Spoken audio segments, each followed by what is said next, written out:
Olá! Hoje vamos falar sobre algo fundamental, a educação pública no Brasil. A gente tende a pensar que é um sistema único, certo? Mas, na prática, a realidade é que funcionam duas escolas muito diferentes, que levam a futuros totalmente distintos para os seus alunos. Vamos entender por que isso acontece? Para a gente conseguir entender os desafios de hoje na educação brasileira, primeiro a gente precisa olhar para uma divisão que define o sistema. E tem um nome para isso, viu? O pesquisador José Carlos Libânio chama de dualismo perverso. O que será que isso quer dizer? Vamos descobrir. E aqui está o ponto central do problema. Dentro do que deveria ser o mesmo sistema público, coexistem duas realidades paralelas. De um lado, a escola do conhecimento, pensada para os mais ricos, toda focada no sucesso acadêmico, em tecnologia, e do outro lado, a escola do acolhimento social, que acaba sendo para a população mais pobre, com um foco muito maior em dar assistência, em integração e em atender às tais necessidades mínimas. Essa citação do António Nova, olha, ela resume a situação de um jeito perfeito.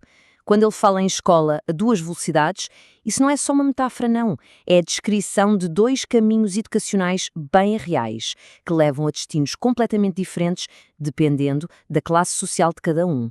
E isso não aconteceu do nada. O Libânio argumenta que a origem desse dualismo está lá atrás, em políticas globais dos anos 90. O movimento Educação para Todos, que tinha uma boa intenção, claro, acabou sendo implementado de uma forma que priorizava só o básico, as tais necessidades mínimas para as populações mais pobres, em vez de garantir que todo mundo, sem exceção, tivesse acesso ao mesmo conhecimento de alta qualidade. Mas essa divisão não é de hoje, não. Para entender por que ela está tão enraizada, a gente precisa voltar no tempo e analisar três tensões históricas que, na verdade, nunca foram realmente resolvidas no Brasil. Pois é, essa é a pergunta central. Como é que um sistema que deveria ser para todos acabou tão fraturado? A resposta não está só nas políticas de agora, mas em conflitos muito antigos que moldam a educação brasileira desde o início. Pesquisadoras como a Luante Tomé e a Émina Santos identificaram exatamente esses pontos de conflito. São três brigas históricas que nunca acabam. Primeiro, a educação é um dever público do Estado ou um serviço privado, uma mercadoria? Segundo, quem manda no sistema? O governo federal, de forma centralizada, ou as autoridades locais, de forma descentralizada? E terceiro, a eterna discussão entre uma escola laica e uma que inclui o ensino religioso. E esta tabela aqui mostra bem o reflexo da instabilidade política do Brasil. Repare só na curta duração de várias constituições e como a atenção dada à educação, medida pelo número de artigos, muda o tempo todo. Com essa incerteza legal, fica quase impossível construir um projeto educativo que seja estável e de longo prazo. Vamos pegar um exemplo bem concreto. A tensão entre o ensino laico e o religioso. A Constituição de 1891 estabeleceu a laicidade. Ótimo. Mas essa vitória durou pouco. Constituições que vieram depois reintroduziram o ensino religioso no horário escolar, criando uma base legal contraditória que existe até hoje. E esse vai e vem constante, não só sobre religião, mas também sobre financiamento e controlo, significa que o Brasil nunca conseguiu de facto desenvolver e manter uma visão única e estável para a sua educação pública. Essa instabilidade histórica é o terreno fértil de onde brotou o dualismo que a gente vê hoje. Todo este debate político, na verdade, nos leva a uma questão filosófica muito mais profunda. Afinal de contas, qual é o propósito fundamental da educação numa democracia? Para o filósofo Carlos Jamil Coury, a resposta é clara: cidadania. Educação é muito mais do que decorar factos. É o processo que transforma um indivíduo num cidadão ativo. Alguém capaz de pensar por si, de participar da sociedade. É, no fundo, a base da liberdade. E Coury argumenta que a cidadania verdadeira exige uma evolução. Começa com a tolerância, que é basicamente suportar quem é diferente.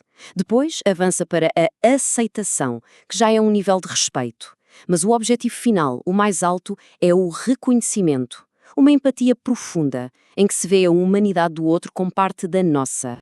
Este pensamento resume de forma brilhante o equilíbrio delicado que a educação tem de procurar. O direito a ser igual quando a diferença nos torna inferiores, mas também o direito a ser diferente para que a nossa identidade não seja apagada.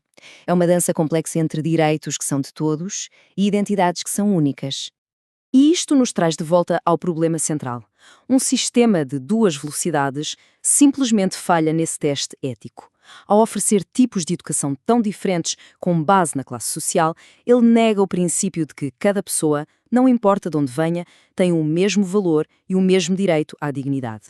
Então, vamos juntar todas essas peças para entender a escolha crítica que o sistema educacional do Brasil enfrenta neste momento. E regressamos ao ponto de partida. Esta divisão não é apenas uma questão de política, é um reflexo de tensões históricas que nunca foram resolvidas e uma falha em cumprir o propósito mais profundo da educação. A narrativa é clara. As batalhas históricas sobre controlo, dinheiro e valores criaram uma base fraturada. Essa fratura deu origem a um sistema duplo que, na prática, serve os ricos com conhecimento e os pobres com assistência. E, ao fazer isso, mina a própria missão da educação, que é de forjar uma cidadania partilhada baseada na dignidade igual para todos. No fim de contas, tudo se resume a esta questão. O caminho a seguir para a educação brasileira depende da resposta. Ela é um direito universal, pensado para criar cidadãos iguais, ou tornou-se um serviço que acaba por reforçar as divisões sociais que deveria superar? Esta é a questão que fica no ar.